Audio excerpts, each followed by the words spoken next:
ज़मीन खून से तर थी। यरूशलेम की गलियों में लाशें बिखरी थीं और मस्जिद अक्सा के दरवाज़ों पर सलीब लटकी हुई थी। ईसाई फ़ौजें नारे लगा रही थीं, ये मुक़द्दस सरज़मीन अब हमारे खुदा की है, और मुसलमान चीख चीख कर शहीद हो रहे थे। इसी खून आलूद धरती पर एक बच्चा पैदा हुआ जो बड़ा होकर अदल का पैकर, ईमान का सिपह सालार बनेगा। ये कहानी है सलाहुद्दीन अय्यूबी की, एक ऐसे मर्द मुजाहिद की जिसने तलवार से नहीं, ईमान से तारीख बदल दी। सन 1137 ईस्वी इराक के शहर तकरियत में एक नौमौलूद ने आंख खोली। नाम रखा गया यूसुफ बिन अय्यूब। बाप का नाम नजमुद्दीन अय्यूब और चचा का नाम असदुद्दीन शेरको था। ये खानदान कुर्दुन नस्ल था, मगर ईमान और शुजात में अरबों से भी आगे। जब यूसुफ अभी छोटे थे, उनके वालिद ने उन्हें दमिश्क मुंतकिल कर दिया, जहां उस वक्त के सबसे अजीम हुक्मरान नूरुद्दीन जंगी की हुकूमत थी। नूरुद्दीन जंगी सिर्फ बादशाह नहीं, बल्कि एक रूहानी मुजाहिद थे। उनका ख्वाब था बैतुल मुक़द्दस को सलीबियों के कब्जे से आज़ाद करवाना। यूसुफ बिन अय्यूब ने कम उम्री में ही जिहाद, अदल और हिकमत के उसूल इन्हीं से सीखे। इनकी निगाह में तलवार से ज़्यादा कीमती चीज़ नीयत थी, और यही नीयत एक दिन इस्लाम का परचम बुलंद करने वाली थी। 1169 में नूरुद्दीन जंगी ने यूसुफ को एक बड़ी जिम्मेदारी दी। मिस्र में फातमी खिलाफत नामी एक बातिल रियासत कायम थी जो इस्लाम के नाम पर फसाद फैला रही थी। नूरुद्दीन ने हुक्म दिया, यूसुफ, मिस्र को इस्लाम के असल रास्ते पर लाओ। यूसुफ बिन अय्यूब, जो अब सलाहुद्दीन अय्यूबी के नाम से मशहूर हो चुके थे, फौज के साथ मिस्र पहुंचे। उन्होंने हिकमत, सब्र और इंसाफ के साथ फातमी खिलाफत को खत्म कर दिया, और पहली बार अब्बासी खिलाफत का नाम दोबारा खुतबे में बुलंद हुआ। ये दिन था जब इस्लाम का मशल फिर से रोशन हुआ। सलाहुद्दीन ने मिस्र, शाम, हिजाज, यमन सबको एक परचम तले इकट्ठा किया, उम्मत मुस्लिमा को एक जिस्म की मानंद बना दिया। वो जानते थे जब तक मुसलमान आपस में बटे रहेंगे, यरूशलेम आज़ाद नहीं होगा। इधर यरूशलेम में ईसाई बादशाह गी ऑफ लुजिनान हुक्मरान था, और उसके साथ एक बदनाम जमाना सरदार रेनाल्ड ऑफ चीटियो था। रेनाल्ड ने मुसलमानों के काफिले लूटे, मदीना जाने वाले हाजियों को कत्ल किया और नबी करीम की शान में गुस्ताखी की। जब यह खबर सलाहुद्दीन तक पहुंची तो उनके अल्फाज तारीख बन गए। मोहम्मद की शान में गुस्ताखी का जवाब सिर्फ तलवार से दिया जाएगा। पूरा आलम इस्लाम लरज़ गया। अजानों में जिहाद की सदा गूंज उठी। सलाहुद्दीन ने 70,000 मुजाहिदीन का लश्कर तैयार किया।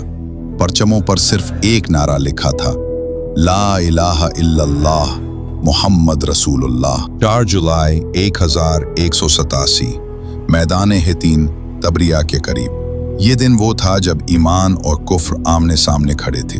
सलाहुद्दीन ने दुश्मन को ऐसी जगह आने पर मजबूर किया जहां पानी ना था, साया ना था और गर्मी उरूज पर थी। रात भर मुसलमानों ने घेराव कायम रखा और सुबह फजर के वक्त अल्लाह अकबर की सदाएं बुलंद हुईं। मुसलमान तिर अंदाजों ने दुश्मन को चारों तरफ से घेर लिया। सलीबी फौज प्यास से तड़प रही थी।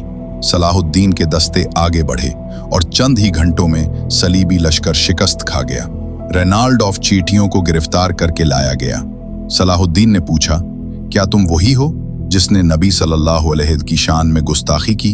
उसने कहा, हाँ। सलाहुद्दीन ने फरमाया, मैं मोहम्मद सल्लल्लाहु अलैहि वसल्लम की तौहीन बर्दाश्त नहीं कर सकता, और उस गुस्ताख को अपने हाथ से कत्ल कर दिया। जंग हितीन के बाद यरूशलेम का दरवाजा मुसलमानों के लिए खुल गया। सलाहुद्दीन ने शहर का मुहासरा किया। 2 हफ्ते तक लड़ाई जारी रही। आखिरकार ईसाइयों ने हथियार डाल दिए। 2 अक्टूबर 1178, वो दिन जब 88 साल बाद बैतुल मुक़द्दस दोबारा इस्लाम के ज़ेरे साया आया। सलाहुद्दीन शहर में दाखिल हुए, मगर इंतकाम नहीं लिया। उन्होंने फरमाया, ये शहर अमन का घर है, यहाँ किसी औरत, बच्चे या बेगुनाह को नुकसान नहीं पहुंचाया जाएगा। ईसाइयों को इजाजत दी गई कि जो फिदिया दे वो अन से जा सकता है। कई कैदियों का फिदिया सलाहुद्दीन ने अपनी जेब से अदा किया। मस्जिद अक्सा को दोबारा पाक किया गया और मिंबर पर वही अजान दी गई जो तकरीबन 1 सदी बाद सुनाई दी थी। पूरा शहर अल्लाह अकबर की सदा से गूंज उठा। जमीन आसमान सब गवाह थे कि अदल ने जुल्म पर फतह हासिल कर ली थी। यरूशलेम की फतह ने पूरे यूरोप को हिला दिया। 3 बड़े बादशाह रिचर्ड इंग्लैंड, फिलिप फ्रांस और फ्रीडरिक जर्मनी ने तीसरी सलीबी जंग शुरू की। सलाहुद्दीन और रिचर्ड के दरमियान कई मार्के हुए। दोनों एक दूसरे के दुश्मन थे मगर इज्जत करते थे। आखिरकार एक अमन मुआहिदा तय पाया। बैतुल मुक़द्दस मुसलमानों के पास रहेगा और ईसाई ज़ायरीन को मुक़द्दस मकामात पर जाने की इजाज़त होगी।